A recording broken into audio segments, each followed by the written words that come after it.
السلام عليكم ورحمة الله وبركاته عرورت إسلام كاهيدي waxaad ku soo dhawaataan qisadii Nabi Shiith ibn Adam alayhi salam iyo qisadii Nabiyullah Idris alayhi salam Nabi Shiith ibn Adam alayhi salam waa mid kamida wiilashii uu dhalay Nabi Adam alayhi salam waanu ka yaraa xagga da'da walaaladii Haabil iyo Qaabil bagaca Shiith macnihiisu waxa weeyaan hibadii Ilaahay sababtoo ah wuxuu dhashay kadib markii la dilay Haabil sidaa darteed ayaa aabaheen Nabi Adam alayhi salam iyo hooyadeen Xaawa ay ayaguna wiilkoodii ugu bixiyeen hibadii Ilaahay nagu arsaaqay intaanu dhimanin Nabi Adam alayhi salam wuxuu u dardaarmay wiilkiisa Shiith wuxuuna baray saacadaha maalintii iyo habeenka iyo cibaadooyinka lala yimaado Nabi Shiith alayhi salam waxa Ilaahay ku soo dejiyay 50 saxiifadood sida laga soo warinayo rasuulkeena Muhammad sallallahu alayhi wasallam wuxuu dhahay nabigeena Muhammad Ilaahay wuxuu soo dejiyay 100 saxiifadood iyo 4 kutub Ilaahay wuxuu Aadam ku soo dejiyay 10 saxiifadood Shiithna wuxuu ku soo dejiyay 50 saxiifadood waxa la sheegay in abtirsinta dadka adduunka ku nool ay sii marto Nabi Shiith alayhi salam sababtoo ah dhammaan ubadkii kale Nabi Aadam uu dhalay way dabar go'een Nabi Shiith alayhi salam markii uu dhimanayay wuxuu isaguna u sii dardaarmay wiilkiisii Anuush oo isaguna sii waday dacwadii ilaa inta uu ka dhimanayay Anuush waxa isagana uu sii dardaarmay wiilkiisii Qaynaanna waxa uga dambeeyay wiilkiisii Mahlaa'il waa ninkii boqorka ka noqday 7 qaaradood sida Farisiyiintu ay sheegeen waa ninkii ugu horeeyay ee bilaabay dhismaha magaalooyinka iyo dhufaysyada waaweyn waana ninkii dhisay magaalada Baabil iyo Suus Mahlaa'il markuu dhintay isagana waxa uga dambeeyay wiilkiisii Bardu isagana waxa uga sii dambeeyay wiilkiisii Khanuukhana waa magacu leeyahay Nabiyullah Idris alayhi salam Nabi Idris alayhi salam waxa lagu xusay magaciisa iyo sifadiisaba kitaabkan weyn ee Quraanka Kariimka ah Ilaahayna wuxuu yiri واذكر في الكتاب إدريس إنه كان صديقا نبيا كشك نبي الله محمد وكتاب القرآن كالنبي إدريس وحواها رمبدن النبي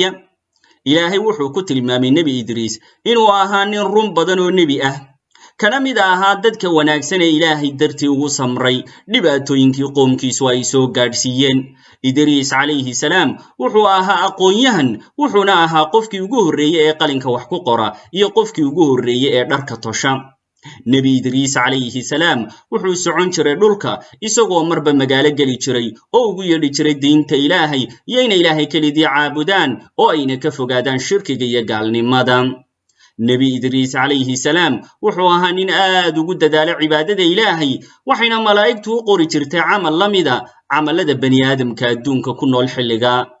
maalintii dambe waxa Nabi Idris u yimi malag kamida malaa'ikta Ilaahay oo ay saaxiibahaayeen wuxuuna Nabi Idris malagii u sheegay inuu rabo cimri dheer si uu maaragtay u siyaadsado amal badan oo khayr leh oo Ilaahay uu ugu qoro subhanahu wa ta'ala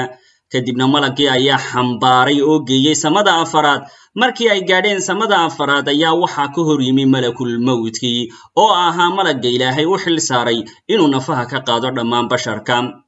malagii xambaarsanaa Nabi Idris ayaa wuxuu la hadlay malakul mawtkii ama malagii dhimashada wuxuuna ku yiri waxaan xambaarsanahay Nabi Idris alayhi salam oo Ilaahay faray inaan halkan keeno ee waxaad u fiirisaa inta cimrigiisa ka hadhsan sababtoo ah wuxuu rabaa inuu muddo dheer u noolaado si amal badan oo khayr ah loogu qoro malakul mawtkii ama malagii dhimashada ayaa wuxuu yiri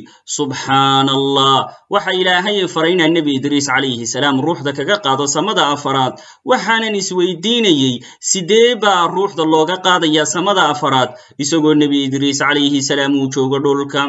kadibna malakul mawtkii wuxuu fiiriyay diiwaankii dadkii la soo faray inuu oofsado oo uu ruuxda u ka qaado mise waxa ugu horeeyay Nabiyullah Idris alayhi salam tabadeedna ruuxdii ayuu ka qaaday Nabi Idris wuxuuna Nabi Idris ku gooriyooday samada afaraad Ilaahay wuxuu quraankiisa inoogu sheegay subhanahu wa ta'ala in Nabi Idris sara loo qaaday واذكر في الكتاب إدريس إنه كان صديقا نبيا ورفعناه مكانا عليا كشك نبي الله كتاب القرآن كنبي إدريس وحوها رمبدن النبي waxaanan sare ugu qaadnay meel aad u sarreysan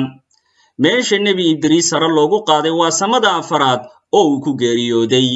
habeenkii la dheelmiyey nebigeenna muxamed sallallahu calayhi wasallam ee la geeyey samada afaraad ayaa wuxuu samada afaraad ku sii maray nebi idriis calayhi salaam nebi idriisna wuxuu salaamay rasuulkeenna muxamed sallallahu calayhi wasallam wuxuuna ku yidhi soo dhowow walaalkii iyo nebigii wanaagsanaayow haddaba carruurtii islaamka ahayday maxaynu ka faa'iidaynaa qisadii nebi idriis iyo nebi shiith calayhim assalaam waxaynu ka faa'iidaynaa in waalidku ay ku dadaalaan caqiidada ubadkooda waxaynu aragnay nebiyullaahi aadam calayhi salaam oo u dardaarmaya wiilkiisii nebi shiith calayhi salaam iyo shiith oo isaguna u dardaarmaya ubadkiisii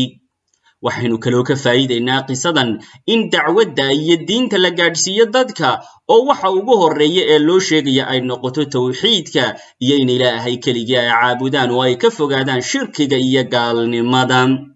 waxaan kaloo ka faa'iidaynaa in nebiyadu aanay aqoon u lahayn cilmiga ghaybka nebi idriis calayhi salaam muu garanaynin inuu ku dhimanayo samada afaraad keliya cilmiga ghaybka ama waxa ghaybka ku maqan waxa og oo yaqaana ilaahay subxaanahu wa tacaala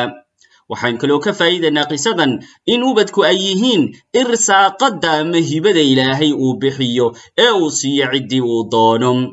carruurtii islaamka ahayd intaan qisadan mid lamida ku kulmi doono waxaan idinkaga tegayaa assalaamu calaykum waraxmatullaahi wabarakaatuhu